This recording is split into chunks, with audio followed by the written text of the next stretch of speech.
जी बिल्कुल, इस वक्त मैं मौजूद हूँ लाहौर के अनाल करीब बाज़ार गणपत रोड पर, और चूँकि 14 अगस्त को 2 दिन बाकी रह गए हैं, इसी हवाले से यहाँ पर पाकिस्तानी परचम, बैजेस और टोपियाँ, तमाम चीज़ें यहाँ पर जो हैं फ़रोख्त की जा रही हैं। इसी हवाले से मेरे साथ एक फैमिली मौजूद है, एक शख्स मौजूद है जो अपने बच्चों के साथ ख़रीदारी के लिए आया। इनसे पूछते हैं क्या लिया जी आपने। अस्सलाम वालेकुम जनाब, हमने उर्दू बाज़ार से झंडे लिए हैं, बैज लिए हैं। ये सुबह के असरार कर रहे थे कि हमने बाज़ार जाना है, बाज़ार जाना है। हम इधर लाहौर में नारकली उर्दू बाज़ार में इधर लेके आया हूँ।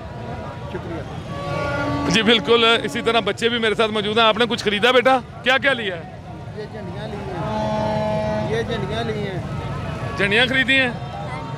जी बिल्कुल, आपने देखा है इसी तरह यहाँ पर तिल धरने की जगह नहीं, ना ही कोई गुजर सकता है। आज देख रहे हैं कि इंतहाई रश है, यहाँ पर पैदल शख्स ही बड़ी मुश्किल से गुजर रहा है। यहाँ पर मोटरसाइकिल गाड़ी गुजरना तो नामुमकिन है, और यहाँ पर दोनों साइडों पर पाकिस्तानी परचमों की बहार है, स्टॉल लगाए गए हैं, बैजेस फ़रोख्त किए जा रहे हैं। इसी हवाले से मुख्तलिफ़ चीज़ें जो हैप्पी इंडिपेंडेंस डे के हवाले से, 14 अगस्त के हवाले से बनाई गई हैं। जिस तरह से मैंने ये टोपी पहनी है, इसी तरह से पूरे पूरे लिबास बच्चों के तैयार किए गए हैं। शर्टें यहाँ पर फ़रोख्त की जा रही हैं। काफ़ी लोग यहाँ पर मौजूद हैं, और आज इंतहाई रश है। लोगों का यही कहना है कि हम 14 अगस्त को, आज़ादी के अपने दिन को भरपूर और खुशी के साथ मनाएंगे।